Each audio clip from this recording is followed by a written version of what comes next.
ज़रूरी मसाइल हज सिलसिला वन हाजी और कुर्बानी। मनासिक हज की अदायगी के दौरान कई अमाल किए जाते हैं। ईद उल अजहा भी इन्हीं अयाम में आती है, लिहाजा हज के दौरान किए जाने वाले अमाल में दमे शुक्र यानी हज की कुर्बानी और ईद उल अजहा की कुर्बानी दोनों शामिल हैं, लेकिन इन दोनों का मकसद और हुक्म मुख्तलिफ है। कुर्बानी की कितनी अकसाम हैं, ईद उल अज़हा की कुर्बानी और दम शुक्र की कुर्बानी में क्या फ़र्क है, किस हाजी पर कौन सी कुर्बानी ज़रूरी है, कब कुर्बानी की जाएगी और कहाँ की जाएगी, वक्त, मुकाम, हुक्म, वजह, शरई हैसियत, सब की तफसील शरई दलाइल की रोशनी में जानने के लिए वीडियो को मुकम्मल देखिए। ना सिर्फ ये, बल्कि किसी वजह से इन अहकाम की पैरवी ना करें तो इसका मुतबादिल रास्ता या कफ़ारा क्या होगा, इसकी वजाहत भी इसी वीडियो में शामिल है। आइए बिना वक्त ज़ाया किए वीडियो की तरफ। बिस्मिल्लाहिर्रहमानिर्रहीम। अस्सलाम वालेकुम। कुर्बानी की अकसाम। कुर्बानी दो किस्म की होती है। नंबर एक, हज में की जाने वाली कुर्बानी जिसे दमे शुक्र भी कहते हैं। नंबर दो, ईद उल अज़हा की कुर्बानी। दमे शुक्र क्या है? हज के दौरान उम्रा और हज दोनों अमाल की अदायगी के शुक्राने के तौर पर हुदूद हरम में की जाने वाली कुर्बानी को दमे शुक्र कहते हैं। यही वजह है कि इसे दमे शुक्र कहा जाता है, यानी ऐसी कुर्बानी जिसके जरिए अल्लाह का शुक्र अदा किया जा रहा है। ईद उल अजहा की कुर्बानी ये वो कुर्बानी है जो ईद उल अजहा के दिनों में सुन्नत इब्राहिमी की बका और याद में की जाती है। ये भी हर साहिब निसाब पर वाजिब है, चाहे वो हज करे या अपने वतन में हो। कुर्बानी सुन्नत इब्राहिमी है, हर बाल के एवज एक नेकी है। बकर ईद के दिन कुर्बानी से बेहतर कोई अमल नहीं। ये कुर्बानियां किस हाजी पर वाजिब हैं यानी जरूरी है? दमे शुक्र वो कुर्बानी है जो हज तमत्तो या हज किरान करने वाले हाजी पर वाजिब होती है। हज इफराद पर ये वाजिब नहीं, लेकिन अगर वो कर लें तो मुस्तहब है।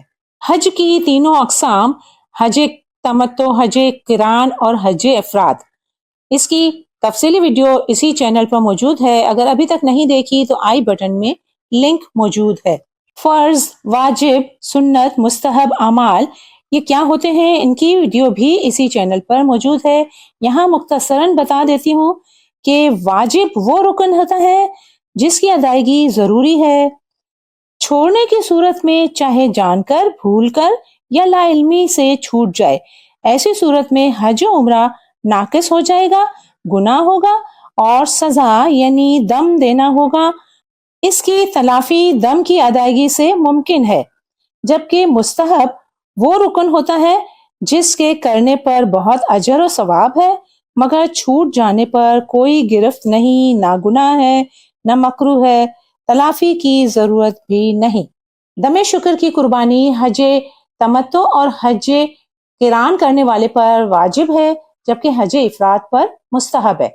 और ईद की कुर्बानी तमाम साहिबे निसाब पर वाजिब है। ईद उल अजहा की कुर्बानी हर उस शख्स पर वाजिब होती है जिसमें चार बातें पाई जाती हों। नंबर एक, मुसलमान होना, गैर मुस्लिम पर कुर्बानी नहीं। नंबर दो, आकिल होना, मजनून पर कुर्बानी वाजिब नहीं। नंबर तीन, बालिग होना, नाबालिग पर कुर्बानी वाजिब नहीं अगरचे उसके पास माल भी हो। नंबर चार, मुकीम होना, जबकि मुसाफिर पर कुर्बानी वाजिब नहीं। अगर हाजी मुसाफिर है तो उस पर दमे शुक्र तो वाजिब है, लेकिन ईद उल अजहा की कुर्बानी वाजिब नहीं।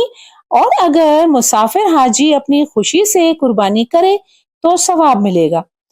और अगर हाजी मुकीम है और इसके पास हज के अखराजात के अलावा निसाब के बराबर या जायद रकम मौजूद है तो इस सूरत में दमे शुक्र तो हर हाल में वाजिब है। इस सूरत में इस पर कुर्बानी ईद की भी लाजिम होगी।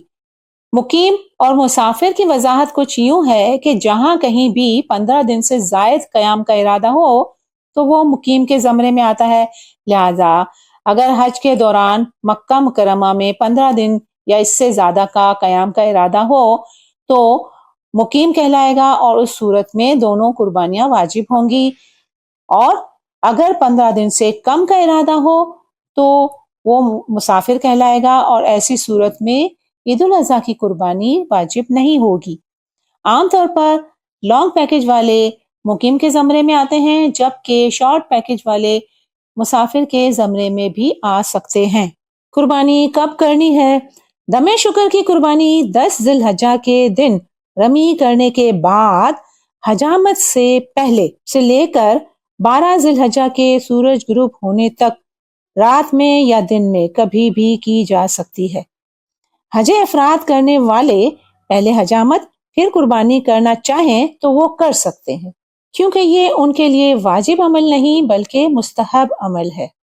عید الاضحیٰ کی قربانی 10 ذی الحجہ کی نماز عید کے بعد سے لے کر 12 ذی الحجہ کی مغرب تک کبھی بھی کی جا سکتی ہے. قربانی کہاں کرنی ہے؟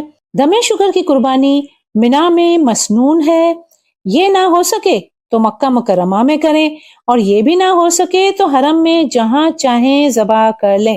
حرم کے علاوہ کسی اور جگہ ذبح کرنا جائز نہیں. جبکہ عید کی قربانی اختیار ہے، چاہے اپنے وطن میں کرائے یا چاہے سعودیہ میں کرے.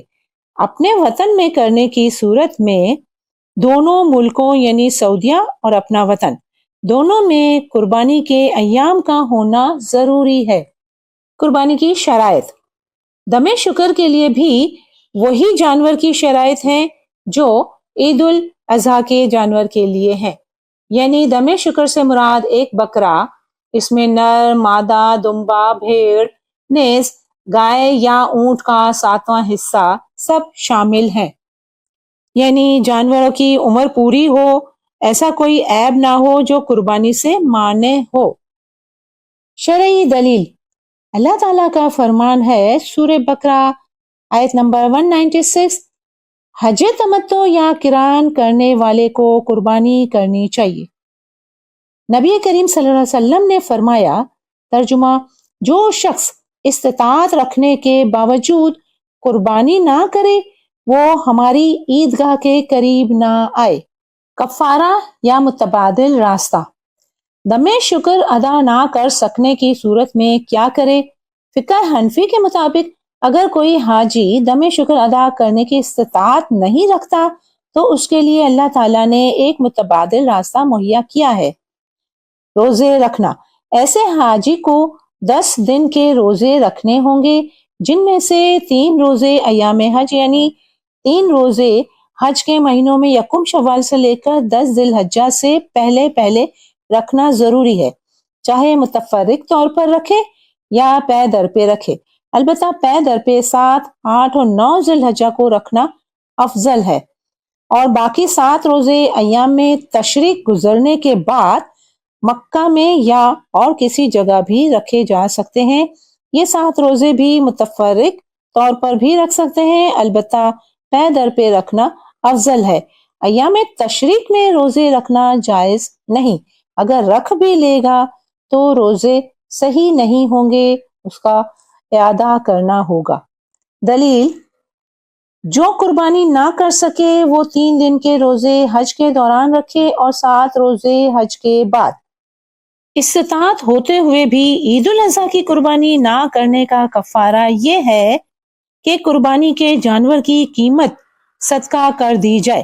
یہ صدقہ مستحقین، فقراء اور مساکین کو دینا ضروری ہے. المختصر، دونوں قربانیاں واجب ہیں، سنت نہیں. اگر استطاعت کے باوجود قربانی چھوڑ دی جائے تو یہ واجب عبادت ترک کرنے کی وجہ سے گناہ ہے. اللہ تعالیٰ ہمیں تمام عبادات کو درست طریقے سے ادا کرنے اور اپنی غلطیوں پر توبہ کرنے کی توفیق عطا فرمائے. اگلا ٹاپک ہے حج اور حیض و نفاس والی عورتیں. ویڈیو اگر اچھی لگی تو لائک شیئر ضرور کیجیے تاکہ زیادہ سے زیادہ لوگ مستفید ہو سکیں. ویڈیو دیکھنے کا بہت بہت شکریہ. جزاک اللہ.